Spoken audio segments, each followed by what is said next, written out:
ইয়া রাসূলুল্লাহ, ও কলিজার টুকরা বিশ্ব নবী, আপনি জানেন না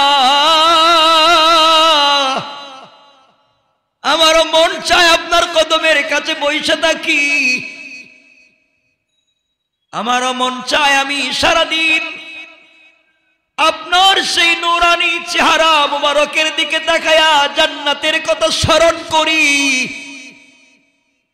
আমারও মন চায় আমি যেন আসমানের চন্দ্রের দিকে না তাকায়া আপনার চেহারার দিকে তাকায়া থাকি।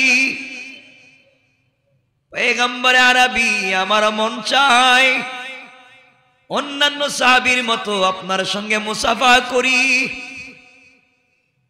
আমার মন চায় আপনার সঙ্গে মুআনাকা করে আপনার বডির মধ্যে, গামের মধ্যে যে মেশকা আম্বর আমার বডিতে লাগাইয়া দেই। কিন্তু পয়গম্বরে আরবি আমি পারি না। স্ত্রী যতক্ষণ পর্যন্ত ঘরের ভিতরে ইবাদত করে ততক্ষণ আমি গর্তের ভিতরে উলঙ্গ হয়ে বসে থাকি। সারাদিন দরজা লাগাইয়া রাখি, কেউ যেন করে না আসতে পারে। আমার বন্ধুরা, আল্লাহর রাসূলের একজন সাহাবী, ওই সাহাবী পয়গম্বর আরবির পিছনে 5 ওয়াক্ত নামাজ পড়েন। আমি যে কথা বলতে চাই, হুট করে কারো সম্পর্কে কিছু বলতে যায়েন না, কারো সম্পর্কে কোনো বাক্য উচ্চারণ করবেন না। না জেনে না বুঝে কারো সম্পর্কে আপনি আমি কথা বলবো, বলেন? কারো সম্পর্কে ধারণা পর্যন্ত করবেন না যতক্ষণ পর্যন্ত আপনি না জানবেন পয়গম্বর আরবি সাল্লাল্লাহু আলাইহি ওয়াসাল্লামের একজন সাহাবী আল্লাহর রাসূল ছাড়া পিছনে কারো পিছনে সালাত পড়তে চায় না। প্রতিদিন রাসূলে পাকের পিছনে সালাত আদায় করেন। সালাত আদায় করে তিনি আর দাঁড়ান না, সালাম ফিরাইয়া বাসায় দৌড় দিয়ে চলে যান, দাঁড়ান না। আমার বন্ধুগণ, ওই সাহাবী বাসায় দৌড় দিয়ে চলে যান। সাহাবায়ে কেরাম বলা বলি করতে লাগলেন, পয়গম্বর আরবি, আপনার ওই সাহাবী যাকে আপনিও ভালোবাসেন তিনিও মাঝে মাঝে আপনাকে ভালোবাসার কথা বলেন, আপনিও তাকে পছন্দ করেন, তিনিও নাকি আপনাকে পছন্দ করেন। পয়গম্বর আরবি, আপনি তো প্রায় ওয়াক্তে সালাম ফিরানোর পরে আমাদেরকে সামনে নিয়ে ওয়াজ করেন, নসিহত করেন, কিন্তু উনি সালাম ফিরিয়ে 1 মিনিটও দাঁড়ায় না। সালাম ফিরানোর সাথে সাথে বাসায় দৌড় দিয়ে চলে যায়। আমার মনে হয় পয়গম্বর আরবি, সাহাবায়ে কেরাম বলছেন, আমাদের মনে হয় উনি মুনাফিক হয়ে গিয়েছেন, উনি মুনাফিক হয়ে গিয়েছেন। আপনার ওই সাহাবী মনে হয় মুনাফিক। তিনি নামাজ পড়ে দাঁড়ান না, দৌড় দিয়ে চলে যান। আপনার পিছনে সালাত পড়েন, কিন্তু আপনার কথাগুলো শুনতে চান না, আপনার পাশে বসতে চান না, আপনি কি নসিহত করলেন তাও শুনতে চায় না। পয়গম্বর আরবি 1 ওয়াক্ত সালাম ফিরে আপনি তাকে পাবেন না, অথচ আপনার পিছনে নামাজ পড়ে। সাহাবায়ে কেরাম কারো কারো ধারণা এমন হয়ে গেল। আল্লাহর রাসূল শুনতে শুনতে একদিন বললেন, ও সাহাবীরা শোনো, আজ যদি উনি নামাজের মধ্যে আসে, নামাজের পরে তাকে বলবা আমি রাসূল সালাম দিয়ে বলছি এখানে বসে থাকবার জন্য। সাহাবায়ে কেরাম বলছেন, পয়গম্বর আরবি তিনি তো নামাজে সবার শেষে আসেন, সবার শেষে নামাজে আসেন, সবার আগে বের হয়ে চলে যান। সাহাবায়ে কেরামের ভিতরে কৌতূহল, না জানি তিনি মুনাফিক হয়ে গেলেন। কথাগুলা দিল দিয়ে শুনেন, কি বুঝাতে চাই। রাসূল পাক সাহাবায়ে কেরামকে বলে দেবার পরে সাহাবায়ে কেরাম নামাজের সালাম ফিরাইয়া দেখেন ওই সাহাবী নাই। সালাম ফিরাইয়া দৌড় শুরু করেছেন বাসার দিকে। সুন্নত ওখানে পড়েন না। সাহাবায়ে কেরাম সুন্নত শেষ করে রাসূল পাককে বললেন, পয়গম্বর আরবি আপনার ওই সাহাবী তো মসজিদে নাই, কেমনে আপনার সালাম দিব? রাসূলে পাক বললেন, সাহাবীরা তোমরা শোনো, দুইজন তার বাড়িতে যাও, বাড়িতে গিয়ে আমি নবী সালাম দিয়া বলো, রাসূল আমি ডেকেছি আমার কাছে আসার জন্য।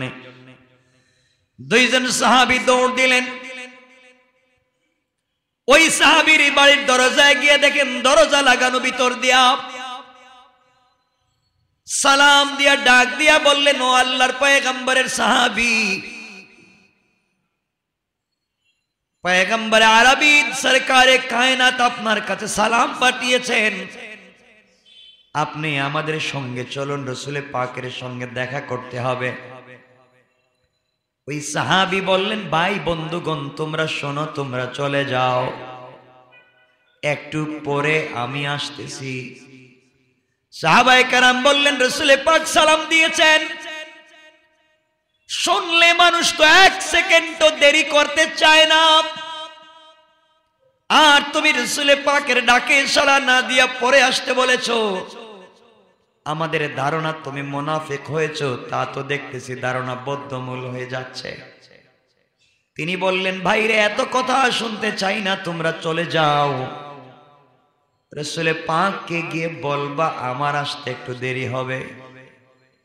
আমার বন্ধুগণ, এক পর্যায়ে সাহাবায়ে কেরাম পয়গম্বর আরবির সামনে হাজির হয়ে বললেন, ইয়া রাসূলুল্লাহ, ইয়া হাবিবাল্লাহ, ওগো আল্লাহর পয়গম্বর, আপনি বলেছিলেন সালাম দেওয়ার জন্য, সালাম পৌঁছে দিয়েছি, কিন্তু সালাম দিয়ে কি হলো? উনি তো বের হতে চায় না, আপনার ডাকে উনি আসতে চাইল না, উনি বলেছেন আমরা চলে আসতে উনি পরে আসবেন। দেখেন তো কত বেয়াদব, আপনার কথাও শুনতে চায় না। আমার নবী আশ্চর্য হয়ে গেলেন, ব্যাপার কি? আমি খবর দেওয়ার পরে আমার সাহাবী আমার ডাকেও আসতে চাইল না। কিং কর্তব্য বিমূঢ় হয়ে রাসূলে পাক বসে গেলেন, সাহাবায়ে কেরাম সামনে বসে পড়লেন।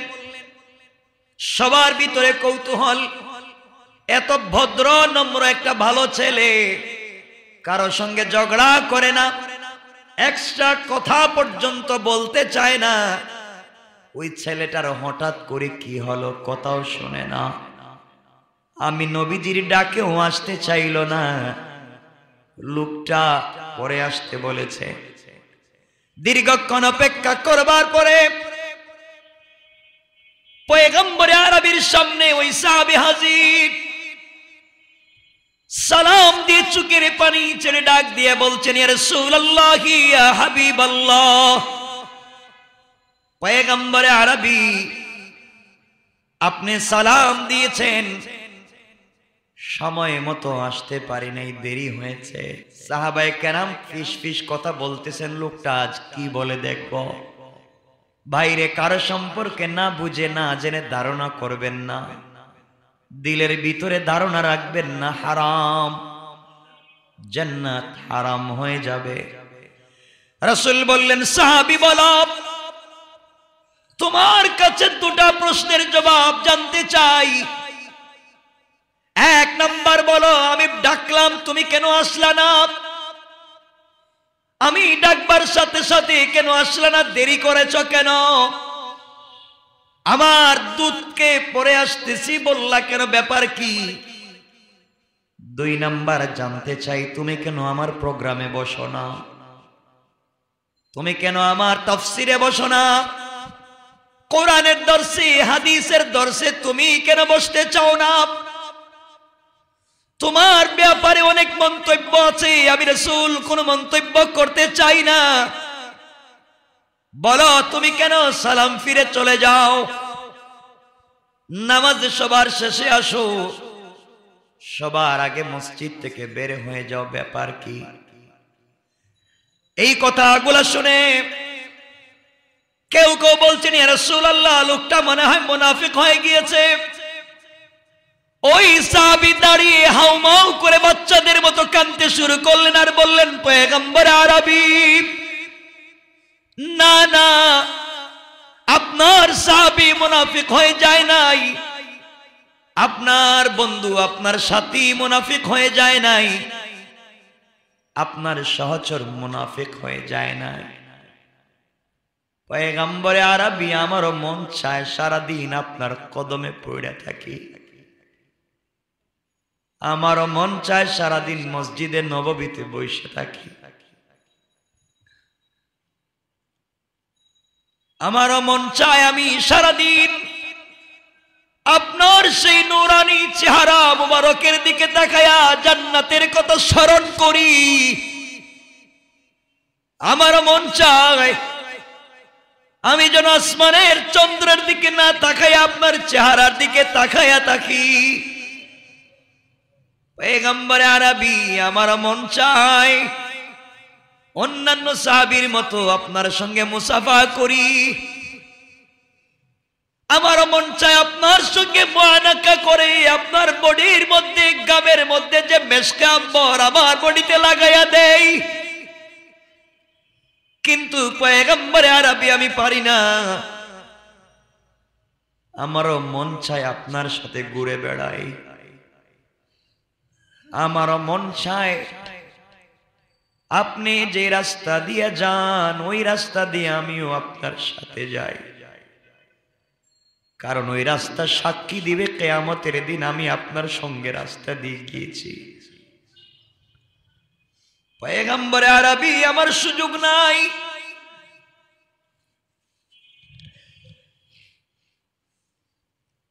এবার নবীজি বললেন বলো তোমার কথা শুনি কি হয়েছে। সাহাবী ডাক দিয়ে বললেন ইয়া রাসূলুল্লাহ, আমি শেষ থেকে শুরু করতে চাই, বলো তো কেন নামাজে দেরি করো।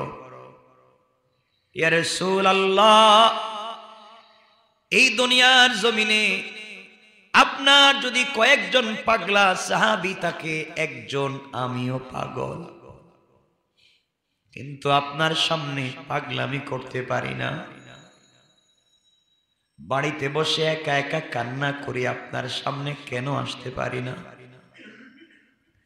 রাসূল বললেন কেন আসতে পারো না বলো। সাহাবী বলছেন ইয়া রাসূলুল্লাহ, আমি বিয়ে করেছি, আমার ওয়াইফ আছে, আমি একজন গরিব সাহাবী, ঘরের ভিতরে বড় করে একটা গর্ত খনন করেছি, আমি যখন নামাজে দৌড়াইয়া চলে আসি স্বামী স্ত্রী মিলে কাপড় আছে মাত্র একটা, ঘরের ভিতরে আর কোনো কাপড় নাই, আমার স্ত্রী কাপড় পরলে আমি উলঙ্গ হয়ে গর্তের ভিতরে বসে থাকি, আমি যখন কাপড় পরে মসজিদে আসি আমার স্ত্রীকে গর্তের ভিতরে উলঙ্গ করে রাখা আসি। ইয়া রাসূলুল্লাহ, ও কলিজার টুকরা বিশ্ব নবী, আপনি জানেন না আমারও মন চায় আপনার কদমের কাছে বসে থাকি, ঘরের ভিতরে আমার দ্বিতীয় কোনো কাপড় নাই, স্ত্রী যতক্ষণ পর্যন্ত ঘরের ভিতরে ইবাদত করে ততক্ষণ আমি গর্তের ভিতরে উলঙ্গ হয়ে বসে থাকি, সারাদিন দরজা লাগাইয়া রাখি কেউ যেন ঘরে না আসতে পারে। এত খারাপ অবস্থা থাকবার পরেও কিন্তু আমি ঈমান ছেড়ে দেই নাই। ইয়া রাসূলুল্লাহ, এই জন্য সবার শেষে আমি নামাজে আসি, আমি আসার সময় স্ত্রীরে বলি স্ত্রী তোমার কাপড়টা আমারে দাও, স্ত্রী তার কাপড় দেয়, ওই কাপড়টা আমি পরে স্ত্রীকে গর্তে গোপন করে রাইখা আপনার পিছনে নামাজে আসি, স্ত্রী উলঙ্গ হয়ে গর্তের ভিতরে বসে থাকে, আমার মন চায় আপনার পিছনে বইসা থাকি, কিন্তু সালাম ফিরাইয়া মনে পড়ে আমার স্ত্রী তো নামাজ পড়া লাগবে, ওয়াক্ত চলে যায়, ঘরে কিন্তু আর কাপড় নাই, এই জন্য দৌড়াইয়া চলে যায়, গিয়ে গর্তের ভিতরে আমি গোপনে বসি আর কাপড়টা স্ত্রীকে দেই। স্ত্রী ওই কাপড় পরে নামাজ পড়েন। এই জন্যে আমি সময় মতো আপনার এখানে আসতে পারি না, আমি মন চাইলে আপনার এখানে বসে থাকতে পারি না, কিন্তু পয়গম্বরে আরবি আমার দিলে আপনার ভালোবাসার কোনো কমতি নাই। পয়গম্বরে আরবি আমার দিলে আল্লাহর ভালোবাসার কোনো কমতি নাই।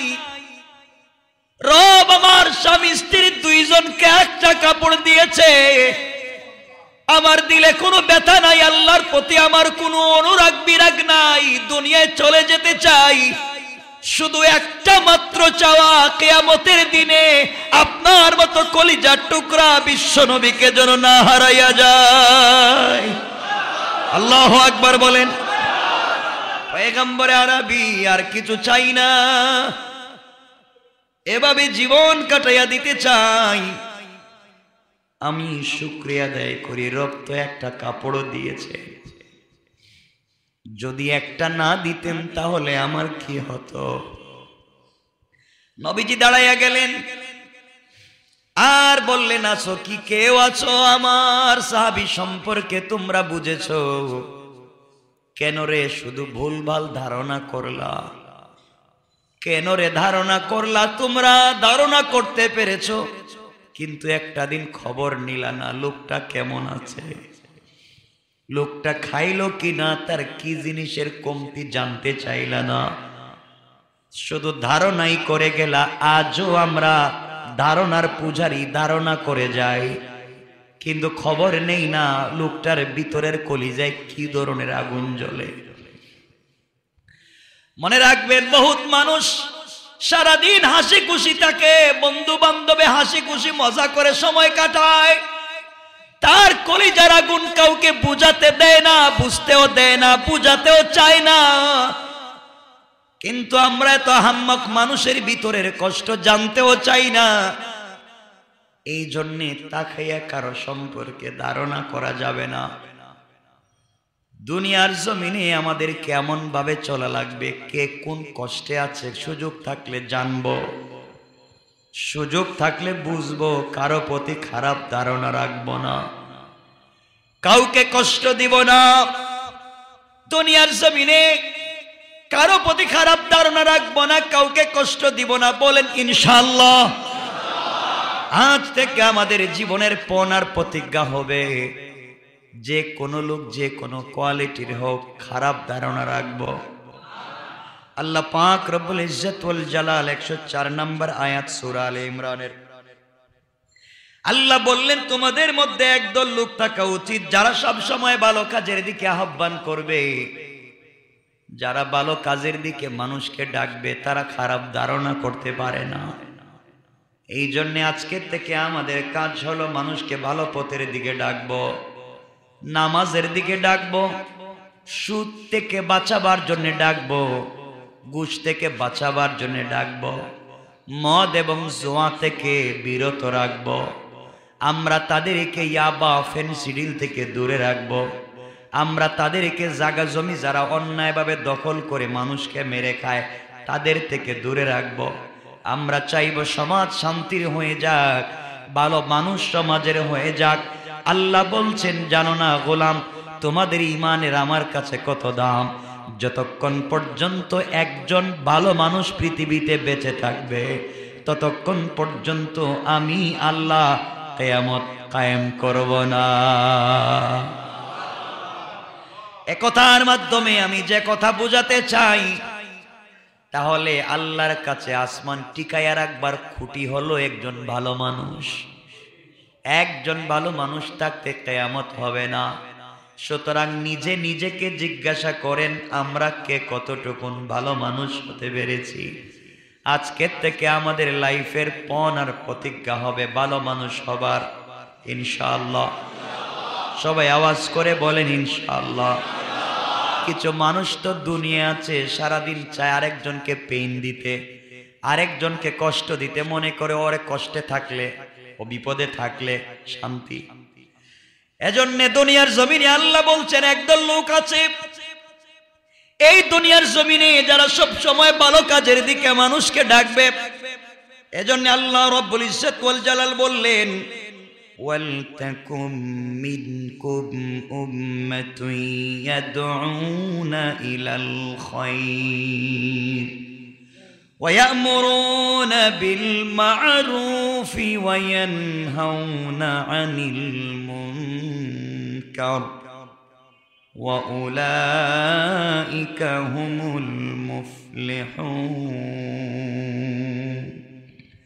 আল্লাহ রাব্বুল ইজ্জত ওয়াল জালাল বললেন দুনিয়ার জমিনে একদল লোক থাকা দরকার যারা সৎ কাজের দিকে আহ্বান করবে, নির্দেশ দিবে ভালো কাজে, বারণ করবে অন্যায় কাজ থেকে। আল্লাহ বলেছেন তারাই হলো সফল কাম। পড়েন সুবহানাল্লাহ।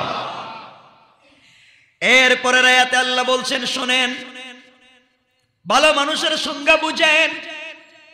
নিজে ভালো মানুষ হব, আরেকজনকে ভালো মানুষ বানাবো। আমি আপনাদেরকে ভালো মানুষ সাজতে বলি নাই, ভালো মানুষ হইতে বলেছি। কাপড়ে বহুত মানুষকে ভালো মানুষ মনে হয়, অ্যাকচুয়ালি ভালো মানুষ না। পোশাকে বহুতকে ভালো মানুষ মনে হয়, কিন্তু পোশাকের ভিতরে অরিজিনাল টাটকা শয়তান। কথা বলেন না কেন? এই জন্যে আপনাদেরকে ভালো মানুষ সাজতে বলি নাই, ভালো মানুষ হইতে বলেছি। আল্লাহর কাছে চাইব, আল্লাহ আমাদের সবাইকে ভালো মানুষ না বানাইয়া কবরে দিও না। জুড়ে পড়ে না আমি। এরপরের আয়াতে আল্লাহ বলছেন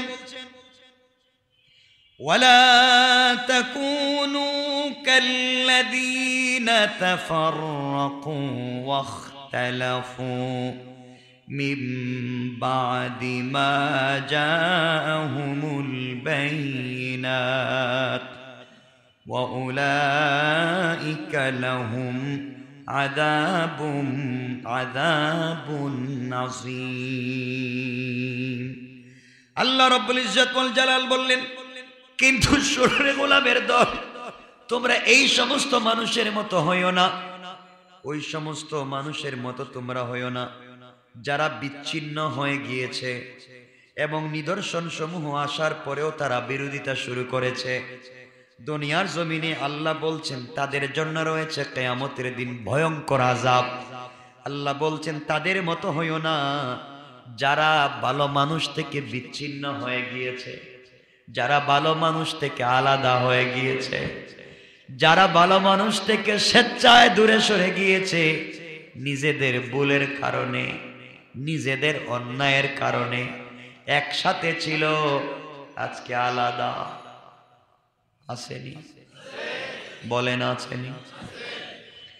আল্লাহ বলছেন যারা আলাদা হয়ে গিয়েছে, ওয়ালা তাকুনু কাল্লাযীনা তাফাররাকু, ওই সমস্ত মানুষের মতো হইও না যারা বিচ্ছিন্ন হয়ে গিয়েছে, যারা ভালো মানুষ থেকে আলাদা হয়ে গিয়েছে, আলাদা গ্রুপ তৈরি করেছে, আলাদা স্টাইল তৈরি করেছে, ভালো মানুষ থেকে নিজেদেরকে দূরত্ব রেখেছে, আর নিজেদেরকে ভালো মানুষ মনে করে।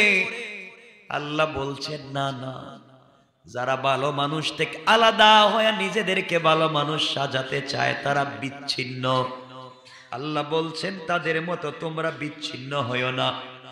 এরপরের শব্দে বলছেন ওয়াখতালাফু মিন বাদি মা জাহুমুল বাইয়িনাত, তাদের কাছে সত্য নিদর্শন আসার পরেও, সত্য প্রকাশিত হওয়ার পরেও, কোরআন সুন্নাহর মেইন জ্ঞান জানবার পরেও, সত্য জানবার পরেও, ভালো জিনিস জানবার পরেও, কাগজ পাতি ঠিক দেখবার পরেও, এরপরেও যারা বিচ্ছিন্ন হয়ে যায় তোমরা তাদের কাছে যাইও না। তারা অহংকার করে, ইগো দেখাইয়া, হিংসা করে আলাদা হয়ে গিয়েছে। আল্লাহ বলছেন উলাইকা লাহুম আযাবুন আযীম। আল্লাহ রাব্বুল ইজ্জত ওয়াল জালাল বলছেন তারা হইল, তাদের জন্য রয়েছে ভয়ঙ্কর আযাব। তাদের কাছে যাইও না, তোমরাও আযাবে পড়বা। কারণ যেই জায়গায় আযাব হয় ওই জায়গায় ভালো মানুষও বাঁচতে পারবেন না। বনি ইসরাইল একবার আযাব আসলো, আল্লাহ ফেরেশতা পাঠিয়ে বললেন, যাও যাও বনি ইসরাইলদেরকে ধ্বংস করে দাও, মাটির সঙ্গে মিশাইয়া দাও। ফেরেশতা আল্লাহর কাছে জমিনে এসে আসমানে গিয়ে বলছেন, আল্লাহ তুমি এই জমিনকে ধ্বংস করে দিতে চাইলা, এরা বিচ্ছিন্ন হয়ে গিয়েছে, কিন্তু এই জমিনে তো ভালো মানুষও আছে। আল্লাহ বললেন, ওই ভালো মানুষটারে আগে পিটাও। আল্লাহ তাআলা ওরে আগে পিটাবো কেন? আল্লাহ রাব্বুল ইজ্জত ওয়াল জালাল বলছেন, ওরে আগে পিটাও এই জন্য পিটাও, সে জানবার পরে কেন জানালো না? সে বুঝবার পরে কেন বুঝালো না? সে যদি ভালো জানলো, সত্য জানলো, জানবার পরে কেন জানালো না? জানবার পরে কেন বুঝালো না? নিজে জান্নাতে যেতে চাইলো, উম্মতকে জান্নাতি কেন বানালো না? নিজে ভালো পথে চলতে চাইলো, আরেকজনকে ভালো পথে কেন ডাকলো না? ভালো পথে ডাকলে মানুষ তারে খারাপ বলবে, ভালো পথে ডাকলে তার বন্ধুত্ব নষ্ট হয়ে যাবে। এই জন্য খারাপ পথে থাকবার পরেও বন্ধুর সাথে তাল মিলাইছে। আল্লাহ বলছেন, না না, ওকে আগে পিটাও, সে জানলো, তাহলে পাবলিককে কেন জানালো না? ঠিক কিনা বলেন? এই জন্য আমার বন্ধুগণ, আল্লাহ রাব্বুল ইজ্জত ওয়াল জালাল বুঝাতে চান, গোলাম আমি জানি তোমার চলার পথে ভুল আছে, তুমি মানুষ, চলার পথে ভুল হয়ে যাবে। আমি আল্লাহ তোমার জন্য আমার দরওয়াজা বন্ধ করে দেই নাই, তোমাকে বিচ্ছিন্ন করে দেই নাই, এখনো তোমার সঙ্গে আমার সম্পর্ক ভালো আছে। আমি আল্লাহ বলছি, গোলাম রে যত অপরাধ কর, সকল অপরাধ গুলাকে মাথায় নিয়ে যদি তওবা করতে পারিস, আমি আল্লাহ কথা দিলাম বিচ্ছিন্ন রাখবো না। আমি আল্লাহ পর্দার আড়ালে নে মাফ করে জান্নাতি ফয়সালা করে দিতে আমি আল্লাহর 1 মিনিটও দেরি হবে না। পড়েন সুবহানাল্লাহ, আল্লাহু আকবার। এই জন্য আমার বন্ধুগণ, এই দুনিয়ার জমিনে কোন মানুষকে খারাপ ভাববেন না, কোন মানুষকে বিচ্ছিন্ন করবেন না, কোন মানুষকে অন্যায়কারী মনে করবেন না। যে কেউ ভুল করতে পারে চলার পথে, ভুল করলে তার ক্ষমার রাস্তা আছে।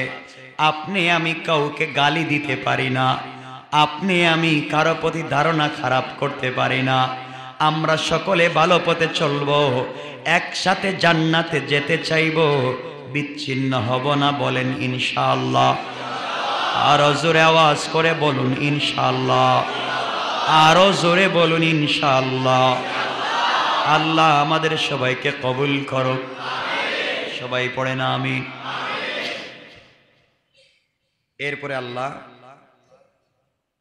এখন আরেকটা কথা বলছেন যে কিয়ামতের দিন কিছু লোকের মুখ উজ্জ্বল হবে আর কিছু লোকের মুখ কালো হবে। কাদের মুখ উজ্জ্বল হবে, কাদের মুখ কালো হবে, এ কথা আজকে রাইখা দিলাম। ওই আয়াতে আর আজকে আর যাচ্ছি না, আর লম্বা করতে চাই না, এতটুকুনি বললাম। বসেন, আমরা মোনাজাত করব। আমি দেখতেছি আলহামদুলিল্লাহ আপনারা কষ্ট করে আসেন, এই যে পুরা মসজিদ সবাই ভরে আছেন। আমাদের বিনোদ বিবি নারিন্দারি তাফসীরকে আল্লাহ যেন কবুল করেন। সবাই বলেন আমিন।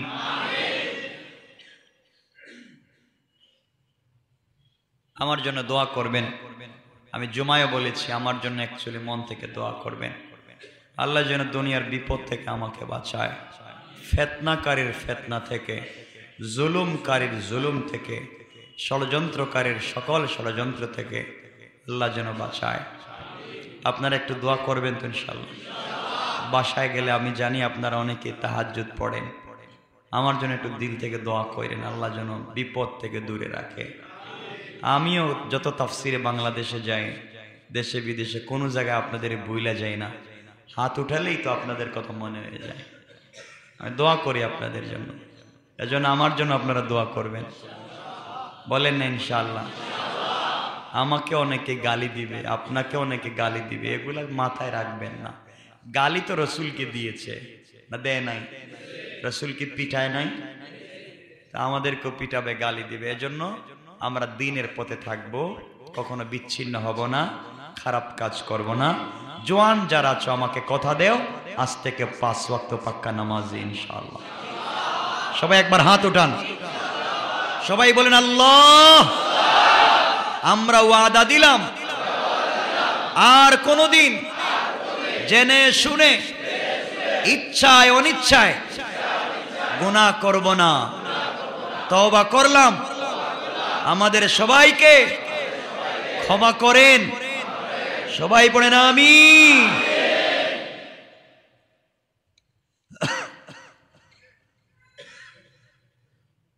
কি বলবেন?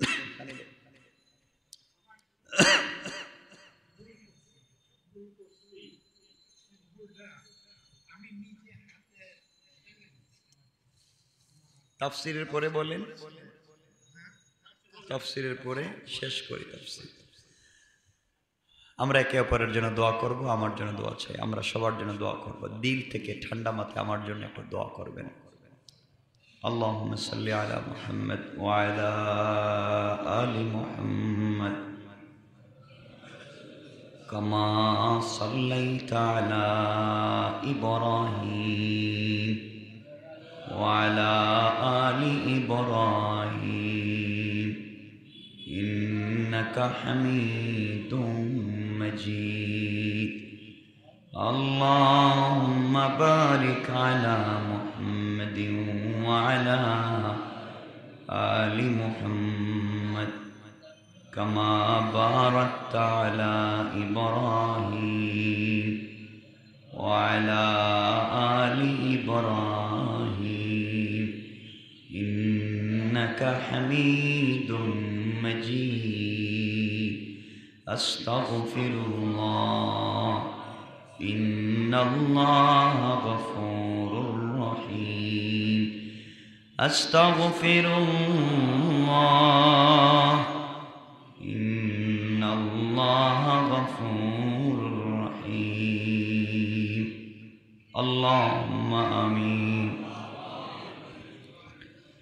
الحمد لله الذي هدانا لهذا وما كنا لنهتدي لولا أن هدانا الله. لقد جاءت رسل ربنا بالحق. ربنا ظلمنا أنفسنا إن لم تغفر لنا وترحمنا لنكونن من الخاسرين. ربنا آتنا في الدنيا حسنة وفي الآخرة حسنة وقنا عذاب النار وأدخلنا الجنة مع المتقين والأبرار. اللهم اغفر لنا ولوالدينا رب ارحمهما كما ربياني صغيرا. رب ارحمهما كما ربياني صغيرا. ولأستاذنا ولشيخنا ولمشايخنا ولجميع أمة محمد صلى الله عليه وسلم. يا حي يا قيوم يا حي يا قيوم برحمتك نستغيث يا أرحم الراحمين يا الله. আল্লাহ তাআলা বড় মুবারক মাসে মুবারক রাত্রে তোমার খাস গোলামদেরকে নিয়া আমি গুনাহগার নালায়েক আহাম্মক বেওকুফ, তুমি মুনিবের দরবারে হাত উঠাইছি, তোমার পায়ে ধরি, দয়া গুনে মায়া গুনে तमाम जिंदगीर गुनाहগুলোকে মাফ করে দাও। আয় আল্লাহ, গুনার কারণে গাড়ির চাকার নিচে ফালাইয়া আগুন দিয়া জ্বালাইয়া পানির মধ্যে ডুবাইয়া ulcer, cancer, diabetes, heart attack, kidney damage, brain stroke, brain tumour, paralysis থেকে তুমি আমাদের সবাইকে হিফাজত করে নাও। আয় আল্লাহ, তুমি ছাড়া আমাদের বলবার কোনো জায়গা নাই। আয় আল্লাহ, তুমি আমাদের তামাম জিন্দেগির গুনাহগুলোকে মাফ করে দাও। গুনার কারণে কিয়ামতের দিনে গুনাহগার বলে ডাক দিও না। আমাদের জিন্দা মুর্দা সবাইকে মাফ করে দাও। জিন্দাদের হায়াত বাড়াইয়া দাও। আমার মা ভাই সহ যারা অসুস্থ তাদেরকে সুস্থতা দান ফরমাও। আয় আল্লাহ, যারা জুলুম করে জালেম, আয় আল্লাহ, যারা বিনা অপরাধে যারা কষ্ট দিতে চায়, আয় আল্লাহ, তাদেরকে হিদায়ত থাকলে হিদায়ত দিয়ে দাও। আর যদি হিদায়ত না থাকে, নমরুদ ফেরাউনের মতো ধ্বংস করে দাও। ইয়া আল্লাহ, মানুষ শয়তান জিন শয়তান থেকে আমাদেরকে বাঁচাও। মানুষ শয়তান জিন শয়তান থেকে আমাদেরকে বাঁচাও। আল্লাহ, আমাদের সবাইকে তুমি বাঁচাও। আয় আল্লাহ, মানুষের দরওয়াজা থেকে, বেঈমানি থেকে, ধান্দা থেকে আমাদের বাঁচাও। আমাদের মুনজিগানদের কবরকে জান্নাত বানাইয়া দাও। জিন্দেগানের হায়াতকে বাড়াইয়া দাও। ফিতনা মুক্ত সমাজ দাও। দেশটাকে তুমি হেফাজত করে নাও। ষড়যন্ত্রকারীদের ষড়যন্ত্র, হিংসুকদের হিংসা, জালেমের জুলুম থেকে আমাদেরকে বাঁচাও। ইয়া আল্লাহ, ষড়যন্ত্রকারীদের ষড়যন্ত্র, হিংসুকদের হিংসা, জালেমের জুলুম থেকে আমাদেরকে বাঁচাও। আমাদের পরিবারের ভিতরে শান্তি দিয়া দাও। আমাদের সবাইকে রমজান পর্যন্ত পৌঁছাইয়া দাও। আমাদের সবার দিলকে মুতমাইন বানাইয়া দাও। ইয়া আল্লাহ, আমাদের দিলের ভিতর থেকে দুনিয়ার ধান্দা বাদ দিয়া তুমি মুনিবের ভালোবাসা তৈরি করে দাও।